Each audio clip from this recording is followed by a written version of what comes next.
ఏళ్ల నాటి కళానేడు అయోధ్యలో శ్రీరాముని విగ్రహ ప్రతిష్టాపన. యావత్ అఖండ భారతం హర్షధ్వనులతో ఆనందిస్తున్న వేళ. శాంతి కుమార్, బీజేపీ రాష్ట్ర కోశాధికారి. ఆంధ్రప్రదేశ్ పీసీసీ అధ్యక్షురాలుగా షర్మిల బాధ్యతలు తీసుకున్నారు. ప్రస్తుతం మనతో మాట్లాడడానికి కాంగ్రెస్ పార్టీ మేనిఫెస్టో కమిటీ చైర్మన్గా ఉన్నటువంటి పల్లంరాజు ఉన్నారు, మాజీ కేంద్ర మంత్రి. సార్, ఫస్ట్ ఆఫ్ ఆల్ ఎలా చూస్తారు షర్మిల గారు ఇన్ఛార్జ్ బాధ్యతలు తీసుకున్న నేపథ్యంలో? కాంగ్రెస్ పార్టీకి అంటే 10 ఏళ్ళ కొంత సైలెంట్గా ఉంది ఆంధ్రప్రదేశ్లో కాంగ్రెస్ పార్టీ.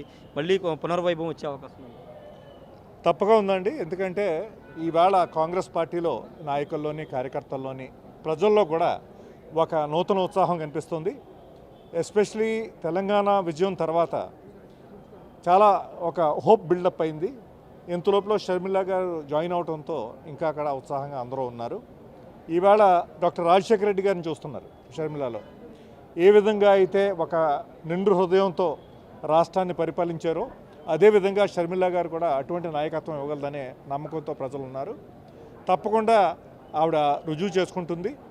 ఆవిడకి రాజశేఖర రెడ్డి గారికి ఉన్న పట్టుదల, దీక్ష కూడా ఆవిడలో కనిపిస్తున్నాయి. తప్పకుండా కాంగ్రెస్ పార్టీ బలోపేతం అవుతుంది. తర్వాత విజయావకాశాల గురించి కూడా చాలా జోరుగా మేము పనిచేస్తాం. అంటే ఆల్రెడీ జగన్మోహన్ రెడ్డి 2011 నుంచి ఆయన పార్టీ పెట్టుకుని రాజశేఖర రెడ్డి వారసుని తన ఆశయాలను కొనసాగించింది నేనని ఆయన చెప్పారు. తర్వాత అధికారంలోకి వచ్చారు. ఆ దిశగానే ఒక అడుగు ముందుకేస్తే 2 అడుగు ముందుకేస్తానని ఆయన చెబుతూ ఉన్న నేపథ్యంలో ఇప్పుడు రాజశేఖర్ నిజమైన వారసులు షర్మిలని ఏ విధంగా ప్రజలు అలా స్వీకరిస్తారు? ఇప్పుడు తప్పకుండా ఆవిడని స్వీకరిస్తారండి. ఎందుకంటే నేను ఇప్పుడే చెప్పాను, ఆవిడలో రాజశేఖర రెడ్డి గారి లక్షణాలన్నీ కూడా కనిపిస్తున్నాయి. ఆ పట్టుదల కూడా కనిపిస్తుంది, ఒక కార్యదీక్ష కూడా కనిపిస్తుంది. ఆవిడ కాంగ్రెస్ పార్టీలో జాయిన్ అయినప్పుడు కూడా ఇది దేశంలో బిగ్గెస్ట్ సెక్యులర్ పార్టీ అని కూడా చెప్పడం జరిగింది. కాంగ్రెస్ సిద్ధాంతాలను నమ్ముతున్నానని కూడా ఆవిడ చెప్పడం జరిగింది. తప్పకుండా ఆ దీక్షతోనే పనిచేస్తారనే నమ్మకం మాకుంది. ఈవేళ జగన్మోహన్ రెడ్డి గారి పరిపాలన చూస్తే మరి రాష్ట్ర ఇంట్రెస్ట్, కోర్ ఇంట్రెస్ట్ ఏవైతే ఉన్నాయో, స్పెషల్ కేటగిరీ స్టేటస్ కానీ, పోలవరం ప్రాజెక్ట్ కానీ, వీటిని ఇంప్లిమెంట్ చేయడంలో కంప్లీట్గా ఫెయిల్ అయ్యారనేది మనకు స్పష్టంగా తెలుస్తుంది. అంతేకాకుండా మరి డెవలప్మెంట్ ఏజెండా చూసుకుంటే కూడా రాష్ట్రం చాలా విఫలమైంది. ఇటువంటి తరుణంలో కేవలం కాంగ్రెస్ పార్టీ ఒకటే సంక్షేమ పథకాలని సక్రమంగా ఇంప్లిమెంట్ చేస్తూ రాష్ట్రాభివృద్ధి కూడా బాట కేవలం కాంగ్రెస్ పార్టీ ఒకటే వేయగలదు. అంటే జగన్మోహన్ రెడ్డి మీద ఇప్పుడు ఆంధ్రప్రదేశ్ కాంగ్రెస్ పార్టీ అధ్యక్షురాలుగా ఆమె విమర్శలు చేయాల్సి ఉంటుంది. ఆయన అవలంబిస్తున్న విధానాల మీద కూడా ప్రశ్నించాల్సి ఉంటుంది. అంటే జరిగే అవకాశం ఉంటుందంటే ఏం చెప్తారు? అది నేను చెప్పలేను. ఎందుకంటే ఈ ప్రభుత్వం ఫెయిల్యూర్స్ ప్రజలంతా కూడా గుర్తించారు.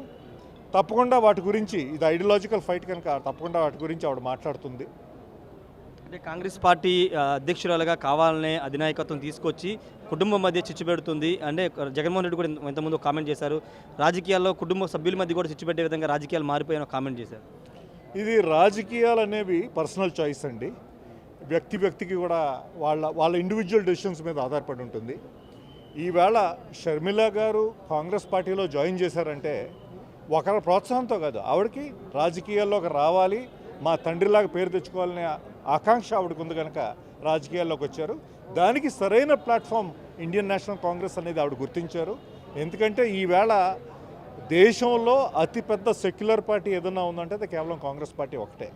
రాష్ట్రంలోని, దేశంలోని కూడా ఎటువంటి పరిపాలన ఇచ్చిందో కూడా అందరూ చూశారు. దానికి ఆకర్షితులయ్యి తర్వాత ఆవిడకి కూడా ఒక అంబిషన్ ఉంది కనుక ఇది సరైన ప్లాట్ఫాము, కాంగ్రెస్ పార్టీ అయితేనే ప్రజలు స్వీకరిస్తారు అని కూడా గుర్తించి ఆవిడ జాయిన్ అవడం చాలా సంతోషమైన విషయం. ఫైనల్గా ఏం చెప్తారు? వైసీపీ నవరత్నాలు ఆల్రెడీ 2019లో హామీలు ఇచ్చి ఆ దిశగా ప్రభుత్వం చేస్తుంది. టీడీపీ కూడా ఉచితాల వైపు వెళ్తుంది. మీరు మేనిఫెస్టో కమిటీ చైర్మన్గా ఉన్నారు. ఎన్నికలకి కేవలం ఇంకా 2.5 నెలల సమయం మాత్రం ఉన్న నేపథ్యంలో మీ మీద ఏమైనా ప్రెజర్ ఉందా? మేనిఫెస్టో రూపకల్పనకు సంబంధించి ఎలాంటి కసరత్తు చేస్తున్నారు? ఇప్పుడు మొన్నే అనౌన్స్మెంట్ అయిందండి. ఇంకా మొత్తం మేనిఫెస్టోలో కమిటీలో ఉన్న మిగతా సభ్యులతో నేను ఇంకా డిస్కషన్ చేయలేదు. చేసిన తర్వాత మీతో మాట్లాడగలుగుతాను. అంటే ఉచితాలు, కాంగ్రెస్ పార్టీ కూడా ఉచితాలనే అనౌన్స్ చేసే అవకాశం ఉంది. కాంగ్రెస్ పార్టీ ట్రాక్ రికార్డ్ ఎప్పుడూ కూడా మేము ఎటువంటి సంక్షేమ పథకాలు పెట్టినా కూడా ఎప్పుడూ రాష్ట్రాభివృద్ధి దెబ్బతినకుండా మేము పెట్టాం. ఆ విధంగా రెండింటిని కూడా బ్యాలెన్స్ చేస్తూ మేము ఎజెండాను తయారు చేస్తాం.